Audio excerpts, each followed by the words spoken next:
जय श्री कृष्णा। राधे राधे। ओम नमः शिवाय। प्रिय भक्तजनों, पद्म पुराण में एकादशी तिथि को भगवान श्री विष्णु का ही स्वरूप माना गया है। ऐसी मान्यता है कि एकादशी का व्रत रखने वाले भक्तों को फिर कोई पूजा पाठ और उपवास करने की आवश्यकता नहीं रहती। इस व्रत को रखने वाला प्राणी सभी सांसारिक सुखों को भोगता हुआ अंत में बैकुंठ धाम को जाता है। पाप मोचनी एकादशी, जो कि चैत्र मास के कृष्ण पक्ष की एकादशी है, मनुष्यों के सभी पापों को जलाकर भस्म कर देती है। इस व्रत को करने से सहस्त्र गोदान का फल प्राप्त होता है। ब्रह्म हत्या जैसे महापाप भी इस व्रत को करने से क्षण भर में दूर हो जाते हैं। इसलिए पाप मोचनी एकादशी का व्रत बहुत ही पुण्य देने वाला है। अगर भक्ति पूर्वक निष्ठा के साथ सात्विक रहते हुए पाप मोचनी एकादशी का व्रत किया जाए तो संसार के स्वामी श्री हरि संतुष्ट होकर अपने भक्तों के सभी कष्टों का निवारण करते हैं। बड़े बड़े यज्ञों में भगवान श्री हरि को उतनी संतुष्टि नहीं मिलती जितना एकादशी का व्रत रखने से मिलती है। इस एकादशी की रात में अपने मन को प्रभु के चरणों में लीन करके रात्रि जागरण करें। भगवान श्री हरि के सामने अपने आप को समर्पित करना चाहिए। तो आइए जानते हैं साल 2024 में चैत्र मास में पाप मोचनी एकादशी की सही तिथि, इस दिन के शुभ मुहूर्त के बारे में और व्रत की पालना के मुहूर्त के बारे में। इस बार चैत्र मास की पाप मोचनी एकादशी 5 अप्रैल दिन शुक्रवार को है।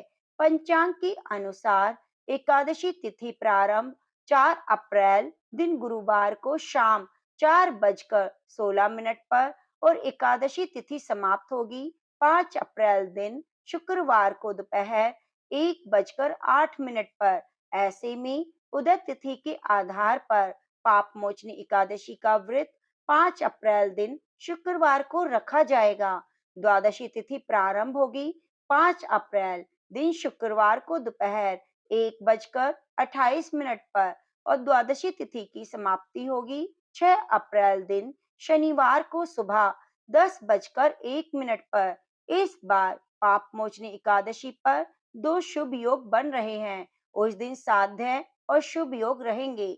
साध्य योग प्रातः काल से लेकर सुबह 9:56 तक रहेगा।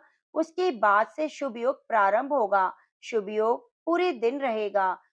इन दो शुभ योगों के अलावा उस दिन घनिष्ठा नक्षत्र प्रातः काल से शाम 6:07 तक रहेगा। उसके बाद शतभिषा नक्षत्र रहेगा। जैसा कि इस बार 5 अप्रैल दिन शुक्रवार को रहने वाली एकादशी को द्वादशी युक्त है, तो वह एकादशी बहुत शुभ मानी जाती है। 5 अप्रैल दिन शुक्रवार को सूर्योदय का समय रहेगा सुबह 6:18। सूर्य अस्त का समय रहेगा 6:04। इस दिन अभिजीत मुहूर्त का समय रहेगा दोपहर 12:04 से दोपहर 12:54 तक। अमृत काल का समय रहेगा सुबह 8:37 से 10:04 तक और ब्रह्म मुहूर्त का समय रहेगा सुबह 4:41 से 5:02 तक। इस दिन राहु काल का समय रहेगा सुबह 10:56 से दोपहर 12:29 तक। राहु काल के समय में कोई भी शुभ कार्य करने से आपको बचना चाहिए। आप एकादशी का उपवास जब भी रखते हैं, उससे एक दिन पहले दशमी तिथि के दिन नियमों का पालन करते हुए तुलसी पत्र भी तोड़ लेना चाहिए। तुलसी जी में जल अर्पित करना चाहिए। व्रत पालना वाले दिन 6 अप्रैल 2024 के दिन शनिवार को सूर्योदय का समय रहेगा सुबह 6:01। सूर्य अस्त का समय रहेगा शाम 6:04।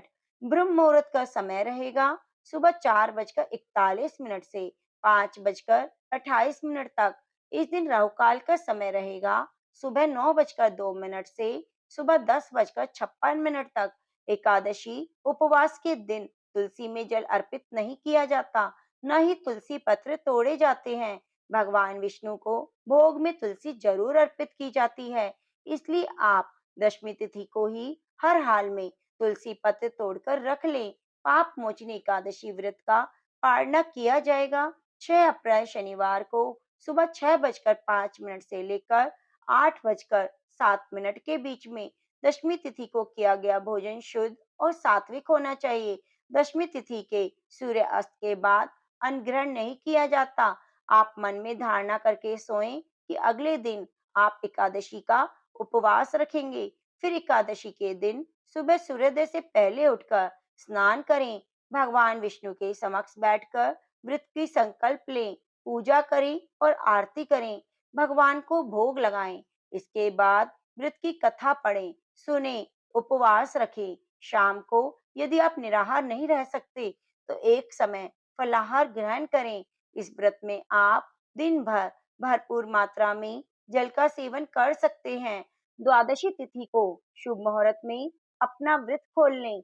एकादशी के दिन चावल या चावल से बनी वस्तुओं का त्याग करना चाहिए। एकादशी के दिन चावल का दान भी नहीं किया जाता। भगवान विष्णु को अक्षत भी अर्पित नहीं किए जाते। उपवास रखने वाले भक्तों के घर में शुद्ध सात्विक भोजन बनना चाहिए। नाखून बाल भी नहीं काटने चाहिए। व्रत का पालन करते समय तुलसी दल और जल से व्रत की पारणा यानी एकादशी का उपवास खोलना चाहिए। इसके अलावा मौसमी फलों के सेवन से, शुद्ध सात्विक भोजन से आप व्रत खोलें। व्रत की पारणा करते समय चावल जरूर बनाएं। ब्राह्मण को भी आप चावल का दान करें और अपने सामर्थ्य के अनुसार दान दक्षिणा दें। एकादशी व्रत में भागवत गीता के किसी भी अध्याय का पाठ जरूर करना चाहिए। यदि आप पाप मोचनी एकादशी की व्रत कथा सुनना चाहते हैं तो हमारे चैनल पर आगे आने वाली वीडियो को जरूर देखिएगा। आशा करूंगी आपको जानकारी पसंद आई है, तो आप हमारे चैनल को सब्सक्राइब जरूर कीजिए और बगल में बनी घंटी को दबाना ना भूलें। कमेंट बॉक्स में जय श्री कृष्ण जरूर लिखिए। धन्यवाद।